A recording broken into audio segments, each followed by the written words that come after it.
I'm sure we all remember our media and news outlets flooded with talks about Afghanistan and the Taliban's past summer.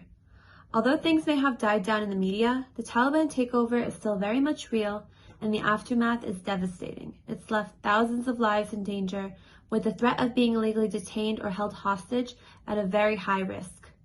On this episode of Forward Fakhoury, we're talking about the negative impact observed after America withdrew from Afghanistan.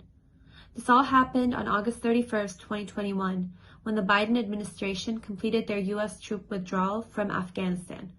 Unfortunately, the Taliban was able to take over within a matter of days after the majority of U.S. troops were pulled out. This left thousands of Americans and Afghani lives in danger. So the real issue here is the negligence and complete disregard of innocent lives by the U.S. administration. When the U.S. withdrew their troops, they did it without taking into account the life of current American hostage Mark Frerichs and the lives of the hundreds of Afghanis who collaborated with America.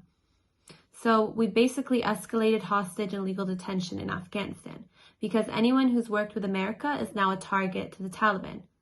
We even spoke with an Afghani family who are too scared to show their faces and show their names because they now fear that they'll be a target to the Taliban.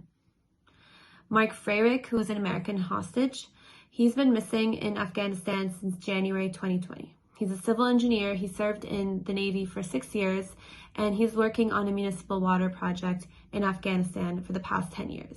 He was wrapping that up when he disappeared. It's so unfortunate to know that the U.S. administration knew of Mark Frerichs and did absolutely nothing to locate him before withdrawing their troops.